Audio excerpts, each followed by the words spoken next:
ચાલો જાણીએ વિઘ્નહર્તા એવા ભગવાન શ્રી ગણેશજીના 8 અવતારો વિશે.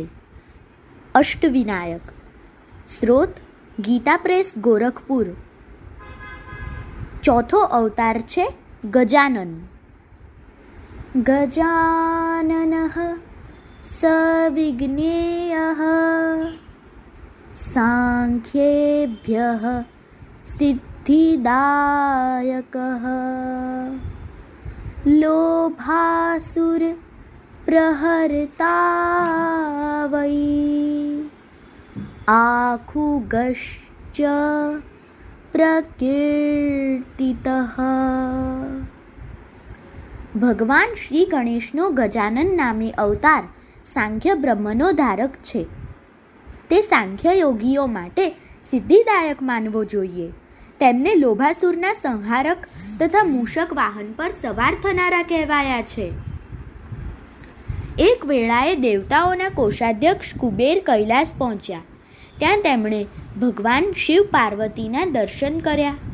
કુબેર ભગવતી ઉમાના અનુપમ સૌંદર્યને મુગ્ધ દ્રષ્ટિથી એકીટશે નિરખવા લાગ્યા. તેમને એકીટશે પોતાના તરફ નિરખતા જોઈ ભગવતી પાર્વતી અત્યંત ક્રોધિત થઈ ગયા. ભગવતીની કોપ દ્રષ્ટિથી કુબેર અત્યંત ભયભીત થઈ ગયા. તે જ સમયે કુબેરથી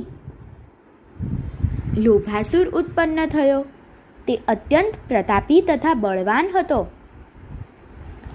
લોભાસુર દૈત્યગુરુ શુક્રાચાર્ય પાસે ગયો. તેણે શુક્રાચાર્યના ચરણોમાં પ્રણામ કરી પોતાને શિષ્ય બનાવવા તેમને પ્રાર્થના કરી. આચાર્ય તેને પંચાક્ષરી મંત્ર ઓમ નમઃ શિવાય ની દીક્ષા આપી તપ કરવા માટે વનમાં મોકલી દીધો. નિર્જન વનમાં જઈને તે પ્રબળ અસુરે પહેલાં સ્નાન કર્યું. પછી ભસ્મ ધારણ કરીને તે ભગવાન શિવનું ધ્યાન કરતાં કરતાં પંચાક્ષરી મંત્રનો જાપ કરવા લાગ્યો. તે અન્નજળનો ત્યાગ કરીને ભગવાન શંકરની પ્રસન્નતા અર્થે ઘોર તપ કરવા લાગ્યો. તેણે દિવ્ય સહસ્ર વર્ષ સુધી અખંડ તપ કર્યું. તેના કઠોર તપથી પ્રસન્ન થઈને ભગવાન શિવ પ્રકટ થયા.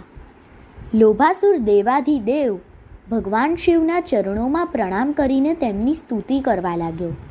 કૃપાળુ ભગવાન શિવજીએ વર આપીને તેને ત્રણેય લોકોમાં નિર્ભય કરી દીધો. ભગવાન શિવના અમોઘ વરથી નિર્ભય લોભાસુરે દૈત્યોની વિશાળ સેના એકત્ર કરી. તે અસુરોના સહયોગથી લોભાસુરે પહેલાં તો પૃથ્વીના સમસ્ત રાજાઓને જીતી લીધા. પછી તેણે સ્વર્ગ ઉપર આક્રમણ કરી દીધું. ઇન્દ્રને પરાજિત કરીને તેણે અમરાવતી પર અધિકાર કરી લીધો. પરાજિત થઈને ઇન્દ્ર ભગવાન વિષ્ણુની પાસે ગયા તથા તેમને પોતાની વ્યથા કહી સંભળાવી. ભગવાન વિષ્ણુ અસુરોનો સંહાર કરવા માટે પોતાના ગરુડ પર ચઢીને આવ્યા. ભયાનક સંગ્રામ થયો. ભગવાન શંકરના વરથી અજેય બનેલા લોભાસુર સામે તેમને પણ પરાજયનું મોં જોવું પડ્યું. વિષ્ણુ તથા અન્ય દેવોના રક્ષક મહાદેવ છે એમ વિચારી લોભાસુરે પોતાનો દૂત શિવજી પાસે મોકલ્યો.